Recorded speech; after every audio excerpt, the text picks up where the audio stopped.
Okay, friends, this is our Statue of Liberty directed drawing, and this is, I think, my favorite lesson of the entire year. So I'm super excited to do this with you. So for the beginning, you're going to need a pencil and that big white piece of paper we gave you in your icons packet, okay?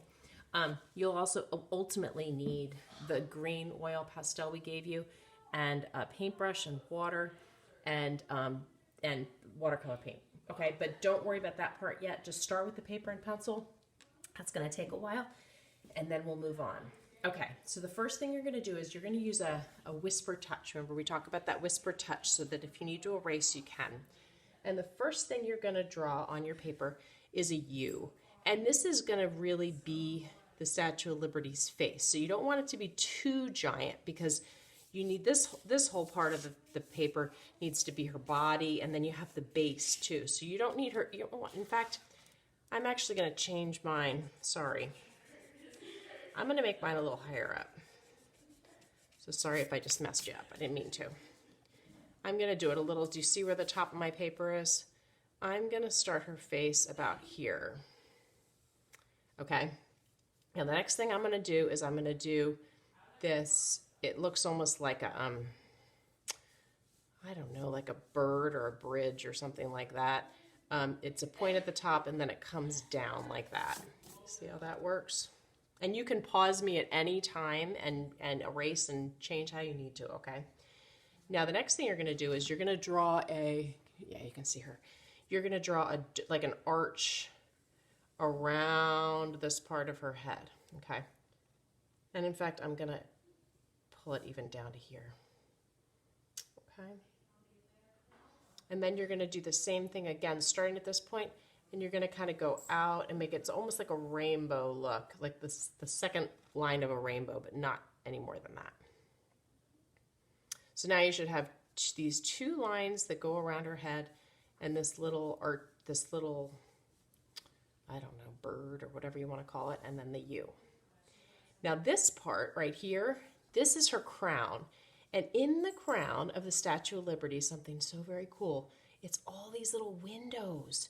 And you can climb up in the Statue of Liberty into the middle, of the inside of it, and then you can look out these windows into New York Harbor. I think it's so incredibly cool. So anyway, you got to get all the windows in there because that's really cool. Now the next thing we want to add are the spikes of the crown. And you may not know this, but there's 7 spikes. 3, 4, 5, 6, 7. You might not be able to see all yours because maybe they're around the back of her head, so it's okay if you can't get all 7 on there.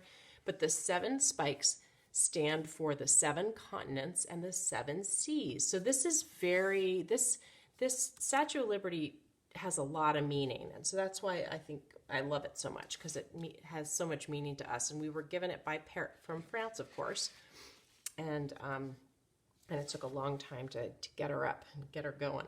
You'll learn about that. So let's add her eyes now, and her nose and her mouth. And she has a little bit of a grin. You don't want to give her too big a smile because she's sort of a serious friend. You know, she's not too jovial here. All right, now her body. Her body starts like with her neck, and then it comes out a little bit wider down here. Don't go all the way to the bottom of your paper if you can see on this, because you need to add the platform that she's standing upon, which is a really giant building. If you were to go to New York, you would find it's not. She's just the top of it, and then there's this greater platform that's down underneath. I'm going to make sure you guys can see that okay. Yeah, you can, okay. So what I usually do is you usually do one, and then the next one comes out a little more. See how that works?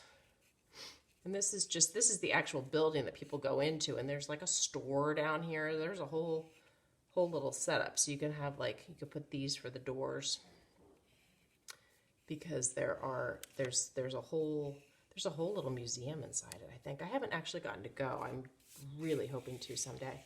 Okay, now on this side of her arm comes up, and she's holding the torch, the eternal torch of light. And that sort of represents freedom. And, you know, what happened was the reason she is where she is because she's right next to Ellis Island. And Ellis Island is where a lot of people came into our country, from Europe especially, and they immigrated here, 1776. And they did that because they were having problems wherever they lived, or they just wanted a new life. They wanted a new world.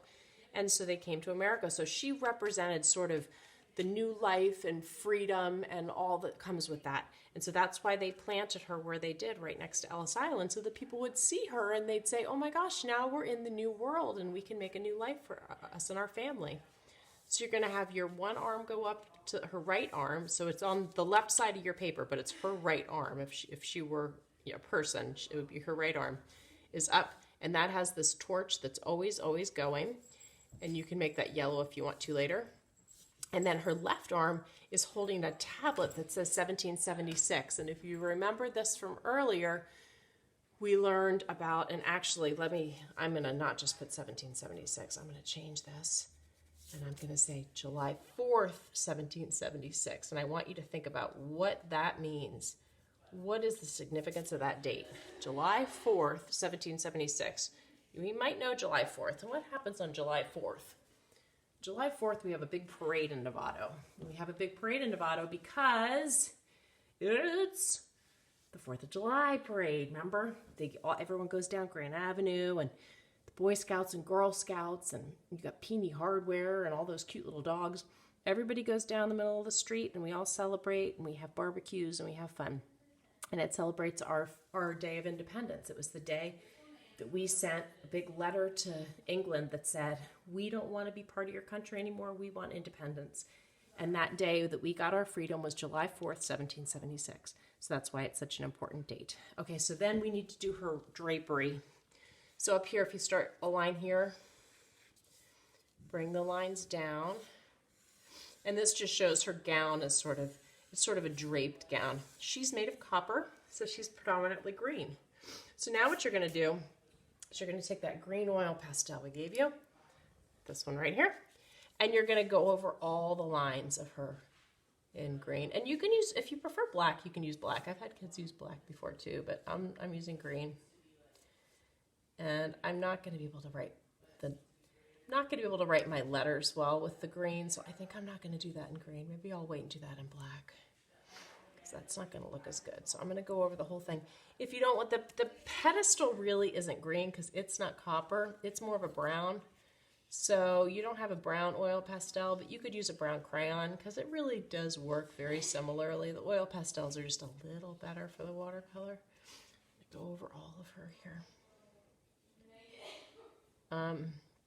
If you ever get to go to New York, you can take the Staten Island ferry and you get to see her. And maybe if you go at nighttime, you can see her all lit up. Oh, it's so fantastic to see her. She's a very special symbol for us. You can make that yellow if you want to, because that's the torch. So it's supposed to be yellow. It's supposed to be like a fire. And then again, these are the 7 spikes to her crown that are the 7 continents. And then there's the staircase. You can find a YouTube too of the staircase that goes up into the Statue of Liberty. It looks really long and takes a long time and it's hard. So you have to get fit and get ready to go. But you could do it too. One day I want to do that. I think it looks like so much fun. Okay, so then down here, I'm going to take my brown. I'm going to take a brown crayon and use brown instead because I think that I'm going to like that better. Oh, and then in the background, it's kind of fun to make it look like it's a nighttime, like you're seeing her at night. So if we want to see her at night, what we can do, sometimes it's fun to have fireworks going. So I'm going to start in the middle and do yellow things that come out. You could do green, you could do red, whatever color you like. Maybe not so much blue because I'm going to be painting it blue, so I'm not going to do too much blue. You could even do white because white will then actually stand out really nicely. And you can have it kind of go out like this. If you've ever gotten to see fireworks before, sometimes they swirl in interesting ways. So I'll put it out like this. You can do it however you think it looks cool. This is your art. Okay. So now, let's see what time we've